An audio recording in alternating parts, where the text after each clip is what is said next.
Welcome, everyone. Today is October 10th, 2023. It's 10:32, and this is a workshop for Wave 2 launch communities, launch community power programs early in 2024. I'm Henry Herndon, Director of Member Services. This is the Member Outreach and Engagement Committee meeting of Community Power Coalition New Hampshire. So glad to have a number of the Wave 2 communities on board. We're recording this meeting. And we're going to share this with the others who aren't able to attend. And before we get into the main content, which will focus on a little bit of a recap of coalition context and then our policies and agreements, and then the working schedule of milestones for Wave 2, I'll just do a little bit of introduction. So we have currently, as of this year, 12, soon to be 14 community power aggregations up and running. Presently for Wave 2, there are 6 authorized and 5 pending. And the purpose of this organization of Community Power Coalition New Hampshire is to be a locally controlled power agency, and our 2024 revenues are likely to exceed $100 million. We've been designed as an agency to ensure maximum transparency and accountability for the member communities and the public that the organization serves. And as such, we have detailed policies to safeguard the manner in which we procure power. We set rates and we allocate our revenues and our financial reserves. So we're going to get into the details of those agreements and policies. And the people who created this coalition did so because they have a vision for a more innovative and sustainable energy system in the state. And that's what the coalition has been designed to achieve. But it really is ultimately up to the membership to understand the organization and to provide oversight and governance to it, to hold it accountable for achieving that vision. So we're going to get into some of the details of that today. And I'm hoping Matt Miller from Risk Management Committee joins us, because I might try to call on him at some point. Because he's been involved a little bit with developing the sequencing of this launch. But with that, let's see. Here's just our short agenda. I'll do a recap. We'll talk about rates, risk reserve policies, and the cost sharing agreement and the member service contract. And then we will talk about the Wave 2 milestones to launch.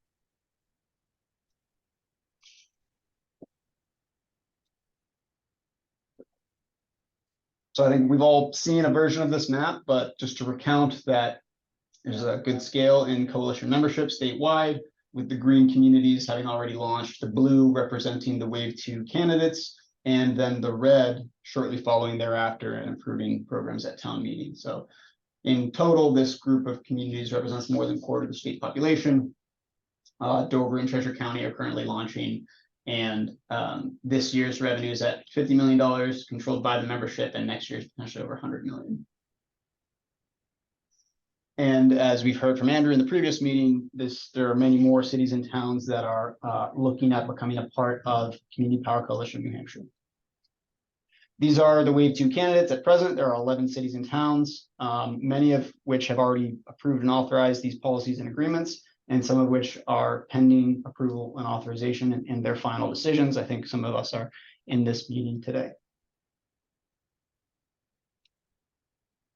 We don't need to review all of the details of our current and past rates, but this is just to illustrate that during the first 2 rate periods, the coalition has generated 20%, in some cases up to 40% savings, and currently is generating 12+% savings relative to utility default service, with the added options for renewable power. And we're going to talk about how the coalition sets rates. So that will be a focus of this presentation. I have some statistics here just on 75,000 customers, less than 1% of customers opting out, details on the contact center that are available to all of the member towns through the phone number, through the email address, through the website. Rates for the next period, which will be effective for the Wave 2 group, will be announced in late December, early January, and will become effective February 1, as the new 6-month default utility rate cycle goes into effect, February 1, 2024 through the end of July 2024. This graphic is illustrating what's in a rate. So again, transparency and accountability being a key aspect of the coalition. This is just an illustration to break down and show you that in the electric rate, currently 10.9 cents charged to customers, the vast majority of that, 86%, is covering the cost of energy supply or power supply and associated ISO New England charges.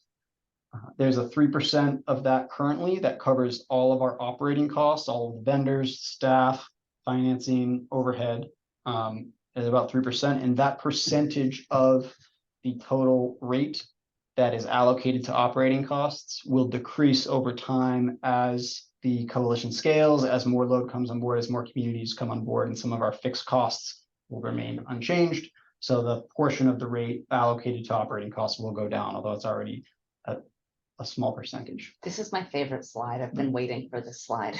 Yeah. Thank you. And then just the final piece, obviously, is the 11% net revenue or community reserve. So this is additional value available to the communities in the form of control of the net revenues. This is what would otherwise flow to the profit margin of a private supplier. But in this instance, we are a public agency that is the supplier, and these are the net revenues that are accruing to community control. So part of the policies we're going to talk about are how do we govern the accrual of community reserve funds for net revenue. Milestones to date. So all of the Wave 2 towns to date have become members of the coalition. They've adopted the Joint Powers Agreement, and they have participated on the board of directors, overseeing our startup and launch and operations, as many of you are doing now in this committee or in your other areas of involvement. Additionally, developed local plans, held public hearings, engaged your communities, and received approvals from the your local governing body, select board, town council, city council, as well as public utility commission approvals in almost all cases. And then the final step, which again, many communities have already done, is the governing body adoption of the cost sharing agreement and our policies to authorize launch. So that's our recap, and we're going to spend some time just covering those key agreements and policies.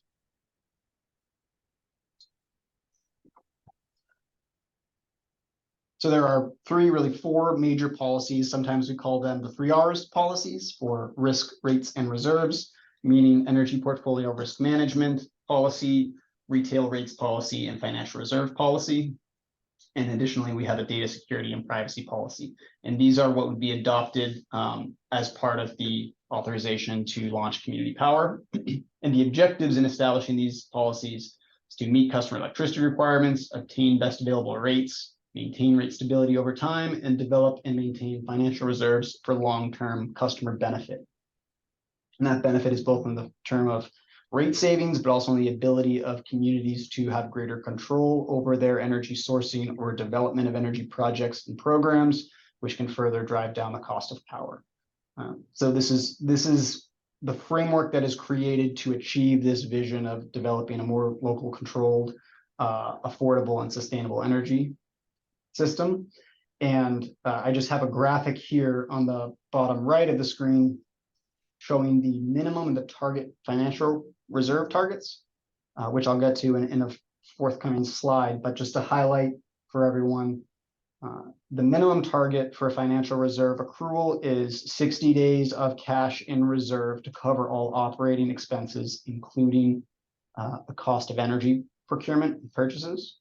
And while that was originally a 3-year target, the coalition is on track to achieve that in 2024, within the first 18 months of operation, and still on track to hit the target, which is a 5-year target of 120 days of cash in reserve. It is additionally a maximum target.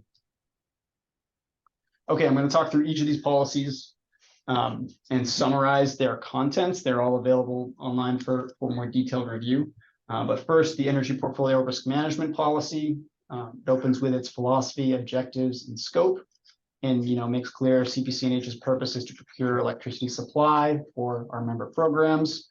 And this policy identifies risks and management strategies for those risks to achieve low rates, stability, and reserve accrual. So it defines, or it lists risk exposures, market risk, volumetric, opt-out, counterparty credit, liquidity and collateral, regulatory risk, reputational risk, etc. And it outlines strategies and parameters for managing those. What are the metrics, limits, and reporting requirements in managing each of these risks? And a key aspect of this is the position limits. So essentially, self-regulating, requiring that in our procurements, we close or fully hedge our electricity obligations in advance of a power delivery month or rate cycle. So this is to limit exposure to real-time or spot market prices and sort of building the portfolio of hedges or contracts for power at fixed prices to limit any risks of market price swings. That's a key aspect of the policy. It goes on to describe risk control principles, who's responsible for what in the organization and protocols for that. What is the board's responsibility? What is the responsibility of the risk management committee, the CEO, the staff, service providers, and how are reporting of decisions, how is that overseen? And in terms of compliance, if there's a violation, the policy makes clear it will be reported, and here's how it will be reported. There's a requirement for an auditing of the policy periodically, and requirements for the finance committee to regularly review reserve levels. Retail rates policy. Purpose to have outline the requirements, objectives, and authorities and processes for rate setting, which is overseen by the board of directors. Which is done by the board of directors. The board of directors sets CPCNH rates and sort of does this trade-off decision, right? How much of our value creation, how much of our headroom, the difference between the utility default supply rate and our cost of power and service, how much of that can we afford to give to the customer and discount today versus how much do we need to put into the reserve fund for long-term customer benefits?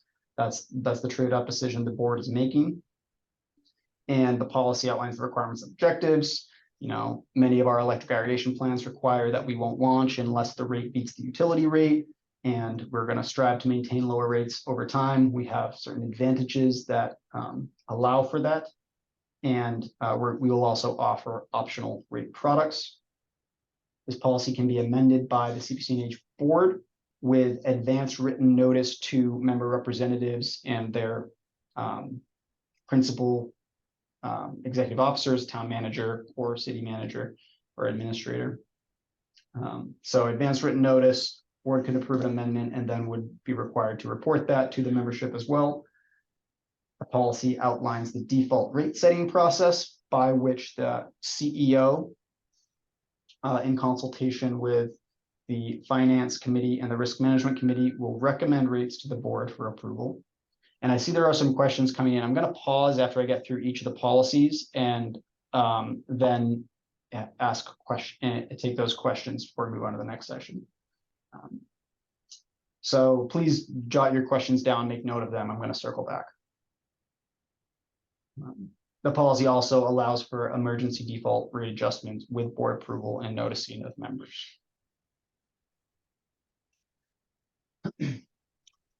Next, we outline the different rate structures and types that we will offer. So there's the sort of two primary ones being a discount to utility rate, which is the current approach, versus a build-up cost of service or fixed price cost of service approach, which could be made use of in the future. And then on an optional basis, coalition will offer time of use rates, net metering rates, and another variety of rates that might be of interest to sophisticated customers or larger energy users. The policy also allows for default service, which could either be currently our Granite Basic, which is the minimum renewable content allowed by state law, or Granite Plus with an additional 10% renewable power. Beyond that, there's provision for a local power offer by which a member could make use of a local project to provide a portion of their default power portfolio. So that's one of the longer term offerings that will become available, is blending local power into default mixes. And then there's the additional optional products. Okay, financial reserve policy. The purpose of the policy is to establish minimum, target, and maximum levels of joint reserves, which are collected from all members and tracked according to the proportion of the reserves associated with each member, but held by CPCNH for the long-term benefit of all members. So those are the joint reserves. And then additionally, the policy allows or provides for the use of discretionary reserves, which would be additional reserves collected for the sole discretionary use of that member.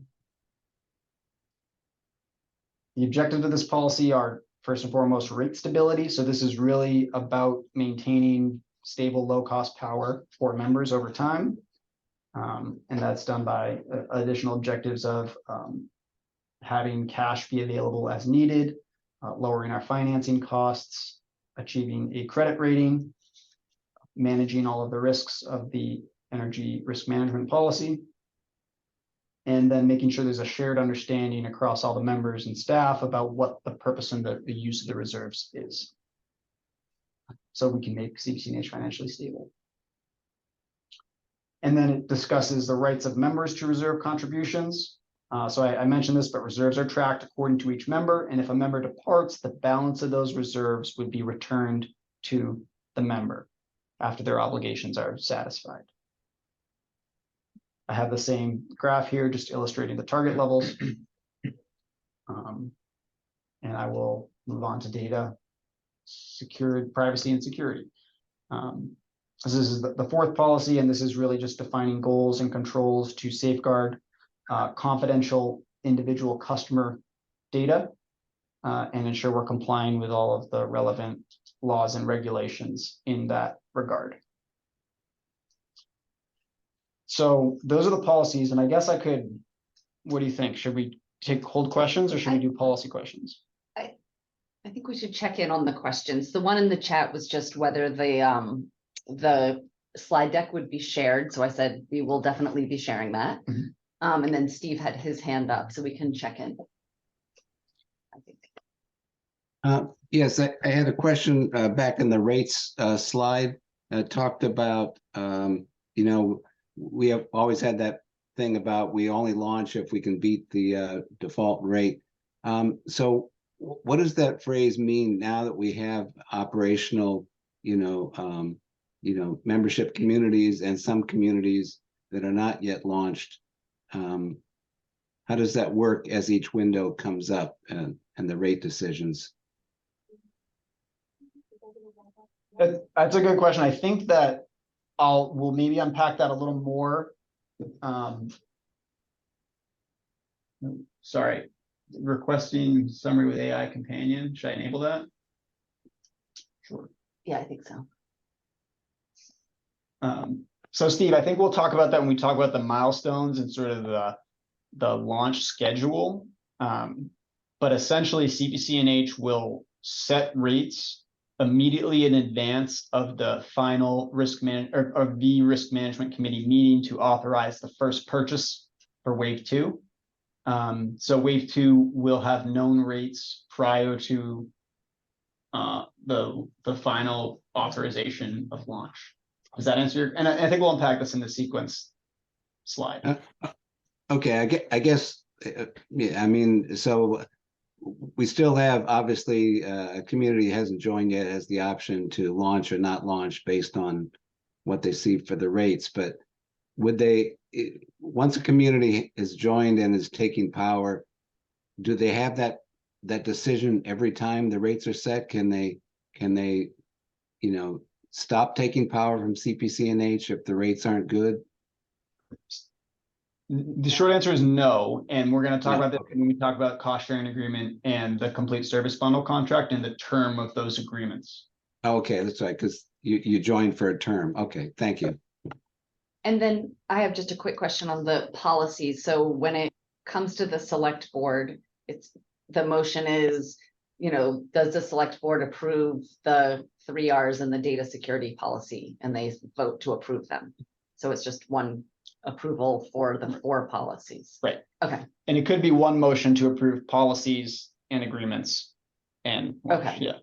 Okay, And so there's no signing of policies. It's just an acknowledgement that this is a public agency. We have policies to govern procurement and rate setting and reserve accrual. And members acknowledge that in taking service from this agency, which is an extension of your local government, essentially. Can you talk just briefly, time frame for towns to set their discretionary rates? So that is not presently available, but it could be available as soon as the August rate period, 2024, August through January 2025. And that's in part due to, that's when we'll have a policy called purchase of receivables in place, which helps to smooth out receipt of payment from utilities, less a discount rate for customer non-payment. But anyway, the point being, August of next year, that could become available. At the earliest. Yes. Craig has his hand up. I don't want to spend too much time Right. in the middle of your thing. but Greg, let's- is it relevant to the policies, or could we hold till after we get through the agreements? We can wait. Okay, so cost sharing agreement. This is required under the joint powers agreement, and its purpose is to ensure costs are recovered fairly and proportionally from all coalition members through the supply rates paid by participating customers. It establishes a menu of services that customers could choose from, and currently that menu has one option, which is the complete service bundle, which is comprehensive service to launch and operate a program, but could be expanded, for example, to include optional projects, programs, rates, or other things. There's a mandate for regular cost reporting, which was mentioned in the previous meeting, the previous part of the meeting, and is forthcoming. And it provides clarity to all parties who are participating. And again, this is sort of making real the joint powers agreement requirement for classification of costs. We have general and administrative costs, which are shared proportionally across the members as a pro rata share of their annual electricity sales. And I have this table from the cost sharing agreement that really breaks this out line by line. Second, we have direct project costs, which are only associated with the members that are voluntarily participating in that project, which, for example, could be a generation asset supplying a portion of the power to their community. And then thirdly, we have the member services, or the CPA member services costs, which are allocated based on a dollar per megawatt hour number or based on the actual cost causation as much as is practical. And within the cost sharing agreement, there is the complete service bundle or the member service contract, which we'll talk about as well. So the cost sharing agreement, it opens with recitals, legislative context, and the purpose, sort of just referencing everything from New Hampshire's constitution, making clear that members of the public have the right to free and fair competition in markets, as opposed to being subjected to monopoly control. Referencing the Community Power Act, public interests, other sort of high-level legislative context. It makes clear that this agreement is uniform for all members and it will require a unanimous vote of members to amend it. Presents a membership list, lays out the menu of services, which I just noted. Describes cost recovery and limitations on member liability. So, no taxpayer funds are used to pay for these costs, and costs are recovered solely through rates or grants or third-party sources. And that CPCNH's debts, liabilities, and obligations are not the debts, liabilities, and obligations of members unless otherwise agreed to under the service contract. Cost reporting and records, again, quoting from the Joint Powers Agreement. Books and records of CPCNH shall be open to inspection at all reasonable times to each member and its representatives. And then implementation costs, which is could also be thought of as startup costs. The agreement makes clear that members participating during years 1 to 5 will be allocated the same dollar per megawatt hour portion of those costs. So if you launch in year 2, 3, or 4, or rather, if you're the first town to launch, you don't have to wear all of the implementation costs. Those will be spread out and recovered from all members in the first 5 years equally. We talked about cost classification allocation, and that's really that table on the previous slide. There's some general terms and conditions, and then the term of the cost sharing agreement is that it will terminate with either the dissolution of CPCNH or the withdrawal of a member subject to its obligations under the member service contract, which is the next item we're going to talk about. So I think this is getting to your question, Steve, as well. So member service contract for the complete service bundle. This is the one-stop shop comprehensive service to run a community power program, and its recitals are just making clear the members desires to implement a community power program for the public good, has adopted an electric aggregation plan, and is endorsing CPCNH's policies and desires for CPCNH to be its service provider. And the purpose being that CPCNH will provide those comprehensive services for power supply, data and billing, customer service. And then, reminding us that this is an organization to enable public oversight, transparency, unbiased expertise, administrative efficiency, and short and long-term benefits, in part by having representation at the General Court and the Public Utility Commission to further innovation in the power sector.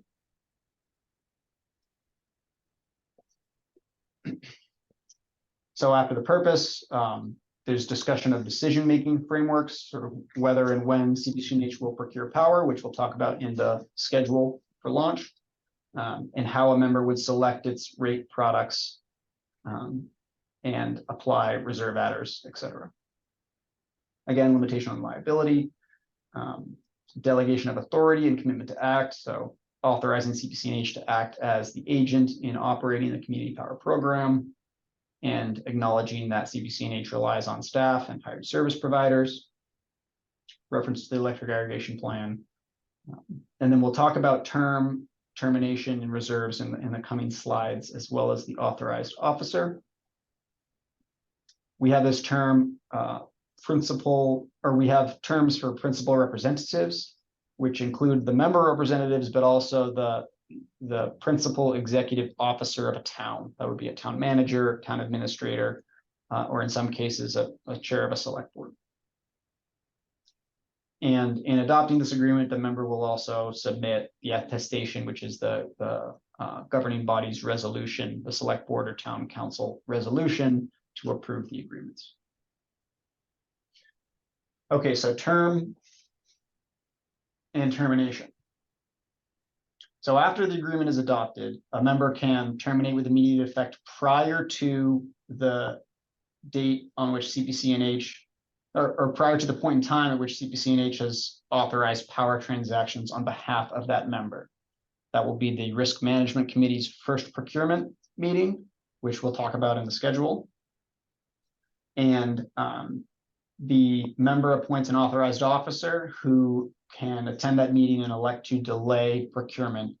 And there'll be a call for verbal elections to delay at that meeting from Matt Miller, Risk Management Committee Chair.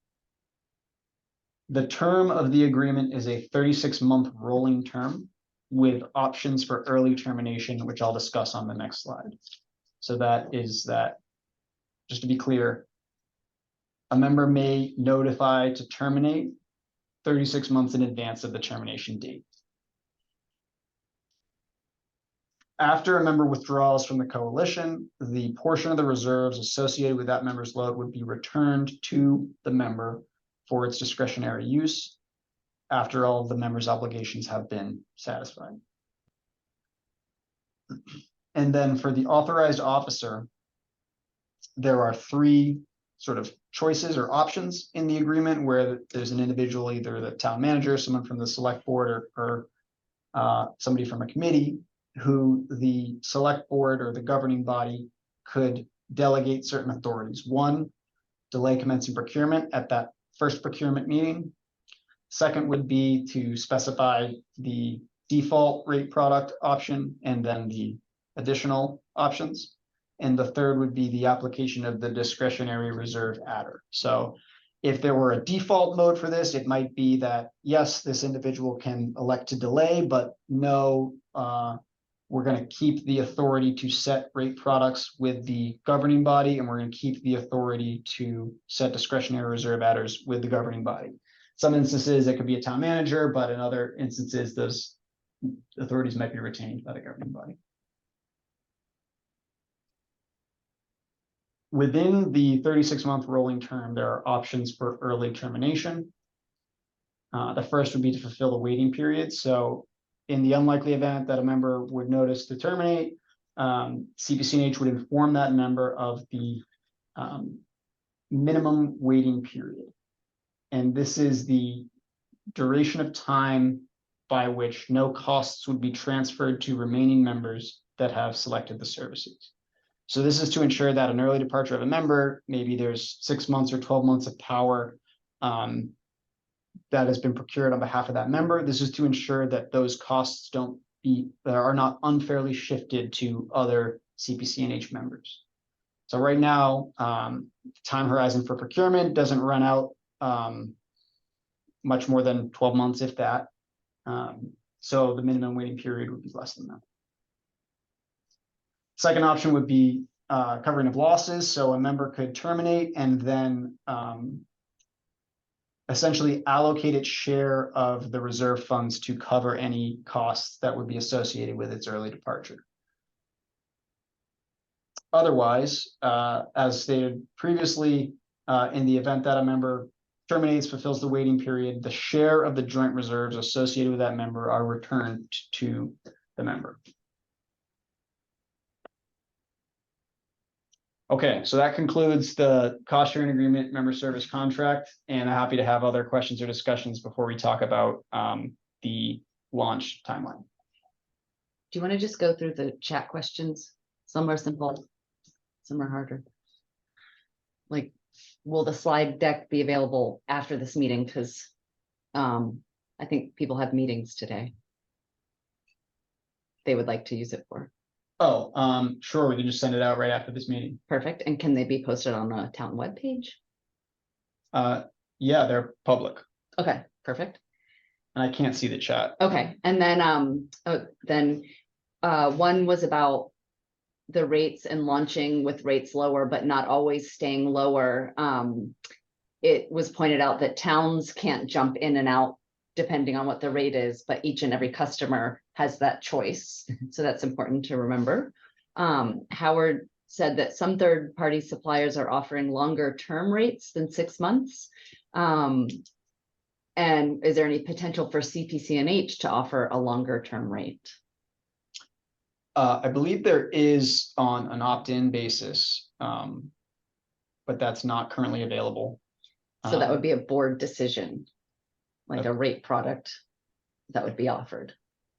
Yeah, I'm not certain that it would be a board decision, but yeah, it's certainly something that could be offered on an opt-in basis. But it isn't currently available. Right. It's a good consideration. Mhm. Sam Evans Brown said, when reserves are returned to a community that has withdrawn, is there any way to rebate them back to the ratepayers of that community? If so, that's a helpful thing to be able to point out when explaining the reserves to communities considering joining. Yeah, I think that's a great point, and I think that's perhaps what would be the expected use of those reserves. So maybe we should be more clear about that. I think it's a great point. Okay. That's the chat questions. Okay.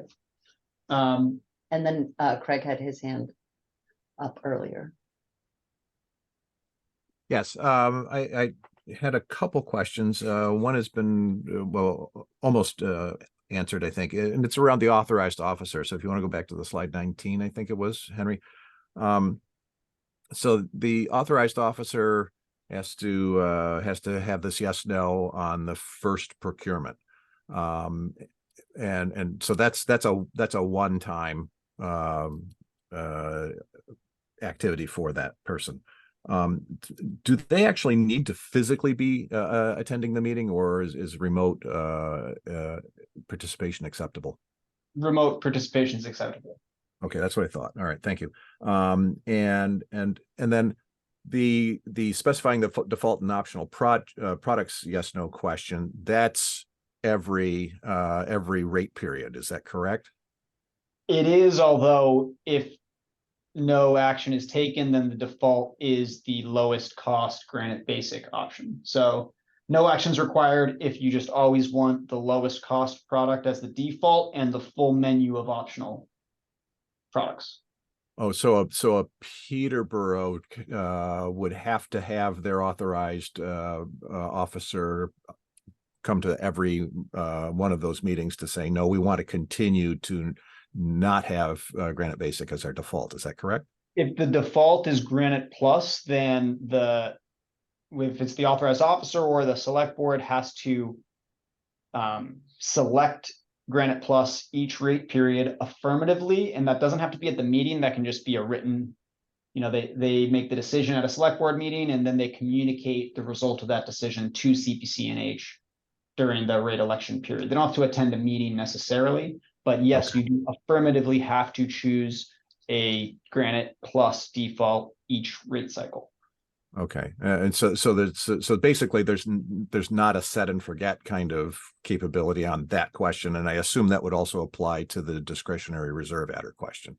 I suppose I'd have to check this, but I suppose a member could take action and pass a motion that says we decide to have Granite Plus as the default option until further action is communicated to CPCNH, but maybe I don't want to read the fine print of the policy carefully on that.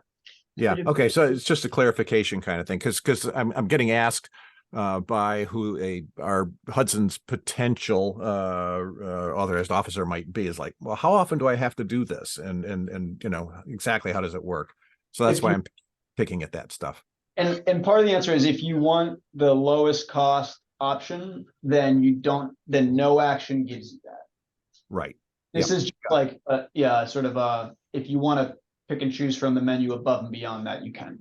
Got it. And also, Craig, I believe in the first launch, if the authorized officer wasn't available to attend the meeting in person or virtually, that authorized officer could delegate the authority to, in our case, it was either Howard or I, with the representatives to CPCNH. And so we knew what the answer was, but they were able to do that. Yeah. Okay. All right. Thanks. And then a separate question that I don't think I've heard asked or answered before. So there's a CPCNH wide reserve that's being built up and so on. And then there's the option later on for discretionary reserves on a town specific basis.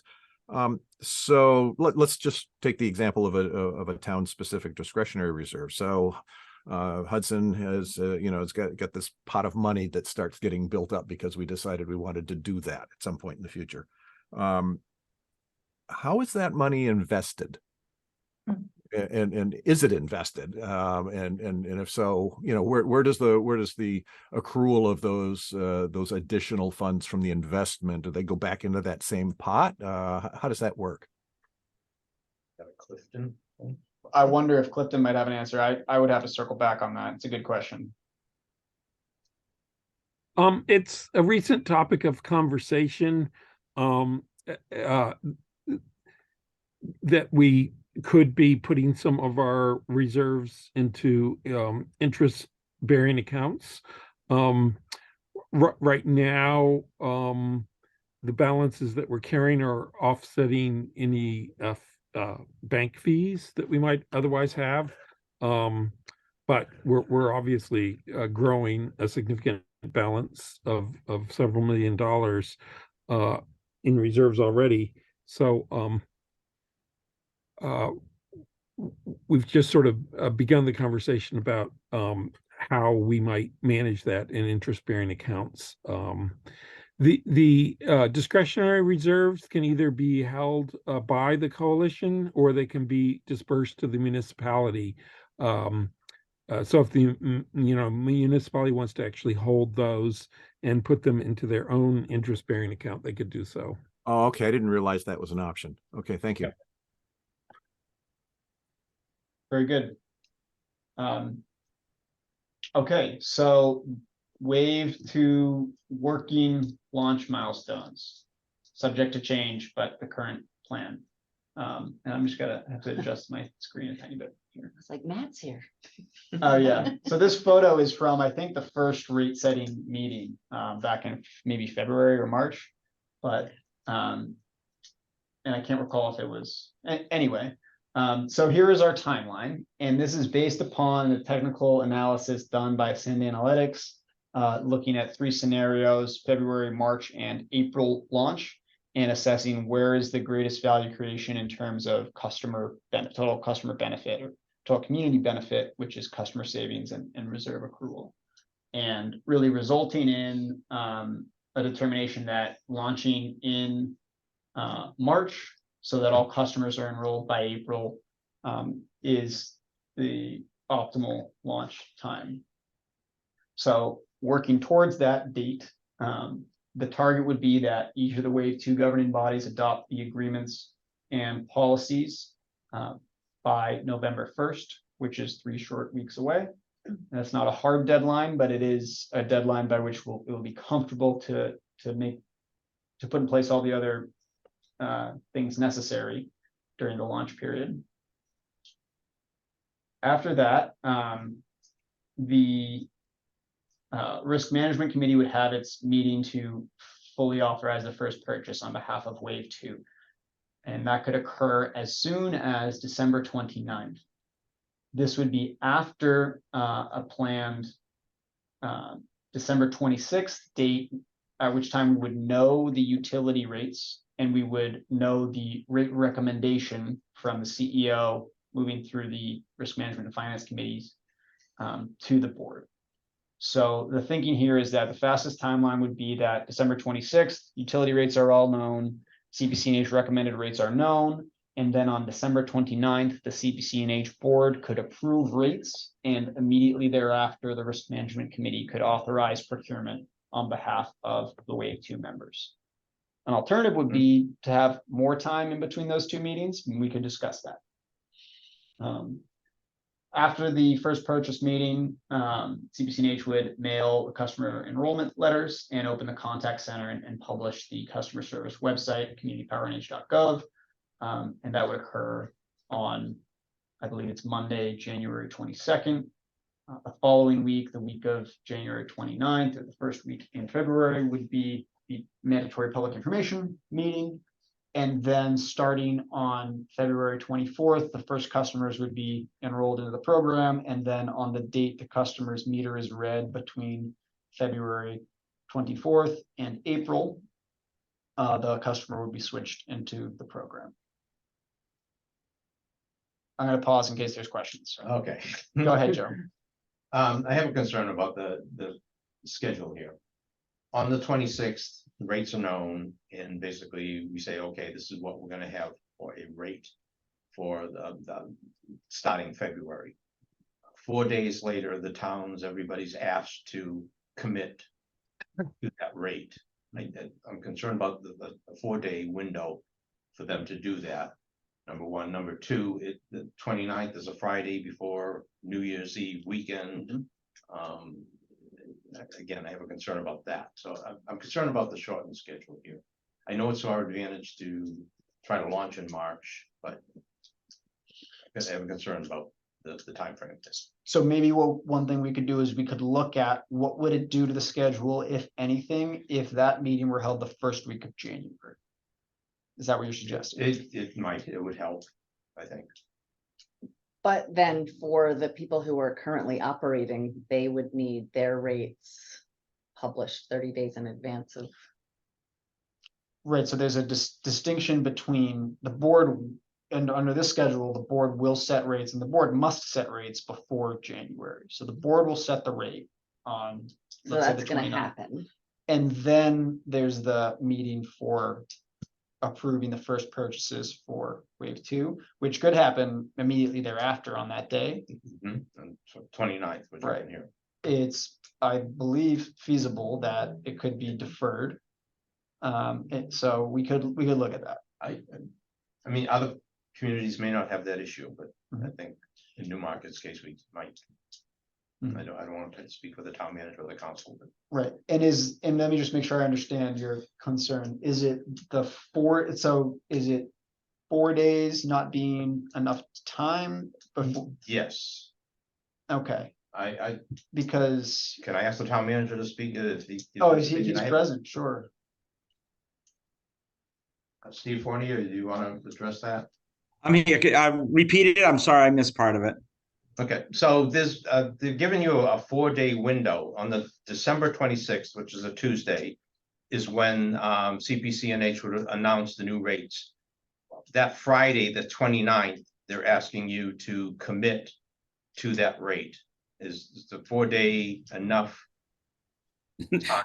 Not for those dates. No, I mean 4 days any other time of the year. It's like trying to schedule something the week of the 4th of July. Nothing. Nobody's in the office. Nobody knows what's going. That's a downtime. I mean, you are the person that makes the decision, although I would strongly recommend that you also inform the council what you're doing, right? Right. And I mean, yeah, there's no way you can get a turnaround time of 4 days if the council requires me to go to them. Because the council, I have to post a council meeting. They only meet twice a month. We don't do emergency meetings if it's not an emergency. I think there's perhaps another way of looking at this, which is that the Newmarket Town Council has approved the launch of Newmarket Community Power. Yeah. And that is what will occur unless there is some other action taken by the town manager as the authorized officer. So there's, So at the 29th, he could say, I want to delay. That's the Is that- off ramp. that is the off ramp. But let's assume that rates come in lower than Eversource rates. We're not allowed to launch Newmarket Community Power unless that is the case. Mhm. What is the scenario under which the delay would occur? Yeah, I'm sorry, I don't follow. If the rates are announced and they are lower than, so the Newmarket has I think he just in my opinion, as a member of the town council. right. And I would want the town council just to be informed. I'm going to launch community power from the town manager's saying, I'm gonna launch community power and this is what the rates are gonna be. Mhm. And this is our potential savings, whatever. Right. Okay, that's my concern. I think it's very well founded. I just want to make sure I understand it, and then we can look at like what would a first week of January look like instead. I mean, And there are two questions. I have the authority to do it. I mean, politically, and this is an internal thing, not in which I missed the meeting, my council meeting last week, which I guess they screwed it up. But anyways, if it's bad, I'm just going to put a hold on it. If it's good, I just say, here are the rates. We're going to go forward with it. Right. That's the point of the authorized. Yeah. That's the point of the authorized officer. Is that they're empowered to do so. Right. That's why I'm here. He is the authorized officer, but again, I would suggest that the council be made aware of what you're gonna do. And like I said, that's an internal thing. That's really helpful feedback. And Craig's hand has been up Mhm. for a bit. Yeah, just a quick question here, just to make sure I'm understanding things correctly. So there's going to be new rates that are determined for the existing already operating wave 1 plus towns in late in December to take effect February 1st. The rates for the wave 2 town are going to be the same, even though they're starting up later in that rate period, or are they potentially different rates? Historically, they've been the same rates for everyone who launched inside of a launch period. And Yeah, I understand historically, but is that policy, or is that just it's just how it happened? No, it's reflected in the rates policy. Okay. That for per utility service territory for the basic default rate that we offer, and each of the optional products, that would be one price for the utility procurement period under our sort of regular opt-out rates. That there are other rate options that are already reflected in the policy that could have a different rate, and of course they could vary over time with the discretionary reserve adder. So But for the time being, we would be launching communities at the same rate. All right, so the rate table that will get that giant rate table that we see each time that will get updated late this calendar year, that's the one that we'd be looking at for whenever it is in the spring that a Wave 2 town joins. Right, and it's possible that we'll be able to do our procurement and setting rates before Christmas, but we're sort of being conservative here and assuming that the schedules run up to close to Christmas before the utilities have approved rates for starting February 1. Eversource and Liberty still haven't filed proposed dates for their procurement.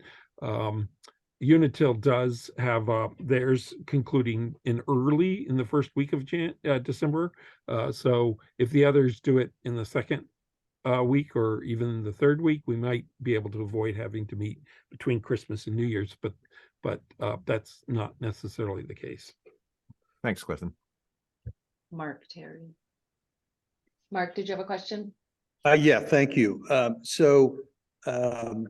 My question, and it's kind of the thing I bring up all the time, is this, the slide presentation is very good, but is this going to be turned into sort of a checklist for those of us here on the ground so we can sit down and say, okay, step 1 here, step 2 here, step 3 here?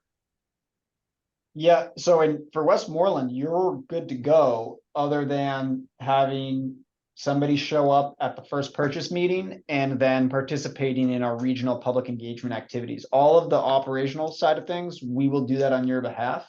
You've already checked off the top item on this, and then it's just show up at that meeting, and then the rest are really CPCNH responsibilities. And we will work with you to say, once this is the final schedule, let's book that information meeting on, likely the first week in February, and we'll support you in hosting that. But that's really the extent of the work on your side. Right. Well, yeah, and I understand that, and I'm really kind of speaking as if I was a brand new member. This is one of those things that I think that would be very helpful for, let's say, Wave 3 or Wave 4 folks who are coming on. Instead of getting the presentation, something that is basically a checklist, not with dates on it, but with timeframes when this has to take place. Yeah, that's a good point. I have a checklist I can share with you. That'd be great. Yeah, I mean, I remember being brand new at this and not understanding all the stuff that's going on, and a checklist would have made it a lot easier for me to, number one, grasp, and then secondly, to pass on to the select board in some sort of coherent manner. So, anyway, thanks. I think that's a good point. Steve. Yes, so just to make sure I'm understanding, when step 1 on this slide is approved, when we approve the cost sharing agreements, etc., then you're kind of on autopilot, let me say, in terms of launching, except the only 2 instances in which launching would not happen would be 1, if the rates don't turn out to be lower than Eversource, and 2, if the authorized person shows up at the risk management committee meeting and says delay. Correct. Okay, thank you. And then just in the chat, Howard suggests that, is it possible to obtain approval from your select board ahead of time that just says, if the rates are lower than the utility, it's a go, and then that might alleviate some of the scheduling around the holidays. So, as long as it's lower, well, first of all, you're not going to launch if it's not, but you could have that from your select board ahead of time. So that is, if you have adopted the policies and agreements, that is the case. Okay. Then it will launch unless somebody shows up and says no, delays, or the rates aren't lower. or the rates aren't lower. Okay. And then Dave wants to confirm, my understanding is that the rate availability will be the same for everybody. once someone gets to full operating reserves, say in 5 years, it's possible that they won't have that reserve adder because they'll choose not to, and then they can have a lower rate. But the rate should be the same either until that happens or somebody does an additional discretionary reserve adder. Is that correct? Sounds correct. I think it's in part yes, in part no. The rate would be different for different members if a member applied a discretionary reserve adder and another did not, or if maybe voluntary projects or services were entered into. This question of one member filling up its reserve in advance of another member, I think I disagree with that current Okay. policy. There's one set of joint reserves and one joint reserves target. And once the joint reserves is met for all participating members, then, you know, we don't necessarily need to continue to grow that reserve, Okay. but that would affect each participating member equally. Okay. This also sort of gets at another question that maybe risk management wants to take a look at some point, is the reserve targets may be sort of capitalized primarily by communities that launch years 1, 2, 3, 4, etc. And then new members may come on board and we're already at reserve target levels, essentially paid for by the first members. And there's not currently a mechanism to have late launching members pay back early launching members for their contributions to establishing the reserve targets. And I think that it's been raised that maybe that's something that can be looked at, but right now that's not the case. Okay. So good nuance on that. And then Clifton has his hand up. That sounds right. And I just wanted to mention that Liberty has just in late last week filed their schedule for December, which would have them filing their proposed rates on December 8th with the commission order needed by December 15th.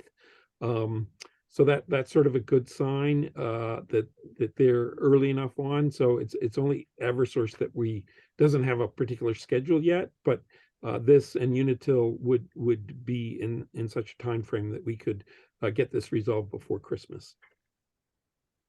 And then just one quick addition to the chat was just Bruce. I assumed that once the reserve target is met, the reserve contributions go to the discretionary reserves. They sort of waterfall into individual buckets.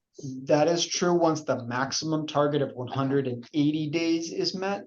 I've heard it discussed that, you know, is it appropriate to have a maximum target of 180 days, or is it appropriate to have a target of 120 days and just not, you know, in what situation will we have 180 days in reserve? I'm not sure. So maybe that's there's a question mark around, is the threshold 180 days, or is there a way to actually adjust the policy to make the target more of a target and in recognizing some of the uncertainties around the maximum threshold? Okay. But as it is currently written, it starts to waterfall into individuals after we meet the maximum. After we reach the maximum. Okay. I'll ask this offline. Okay. So we're gonna Two questions. Yeah. Okay, just to clarify, wave 2 customers would actually come on in March and they would see their first bill in April. Is that correct?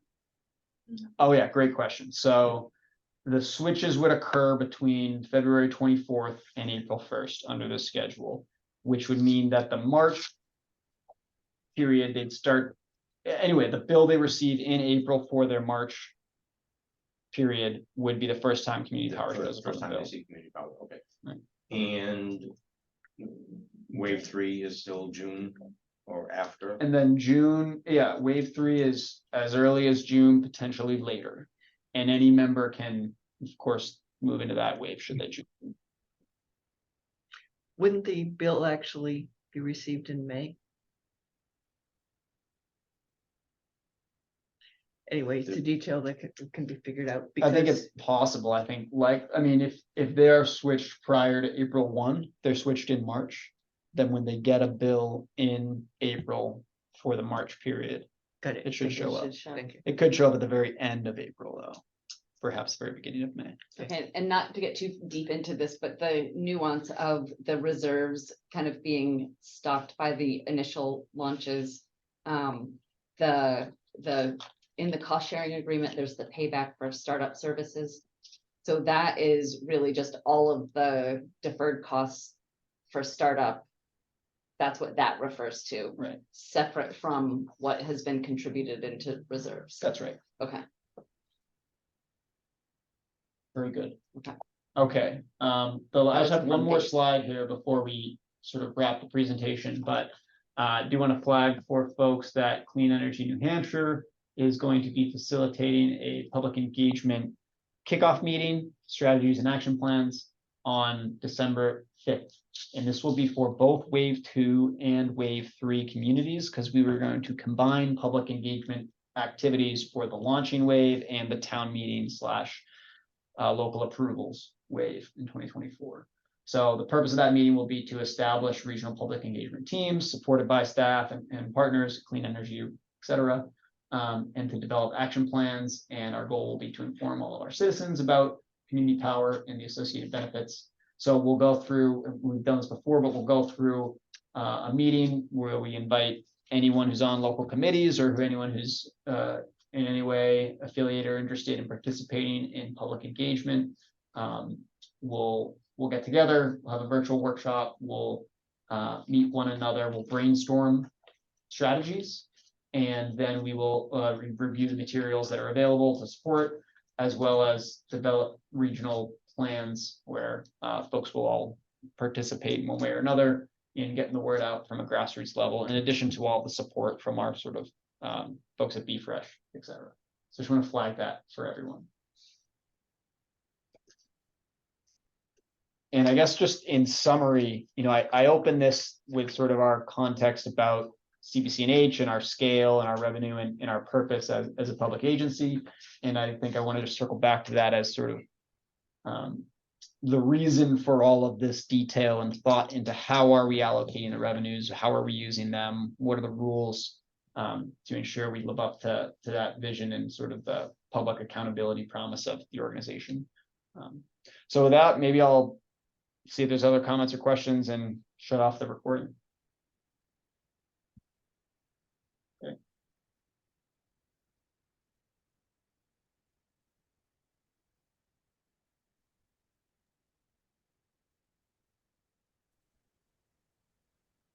There are a couple more questions that have come in on the chat. Yeah. Uh, I think the chat's covered. Well, Mark Terry here at Westmoreland. So this meeting on the 5th of December has a specific time and location.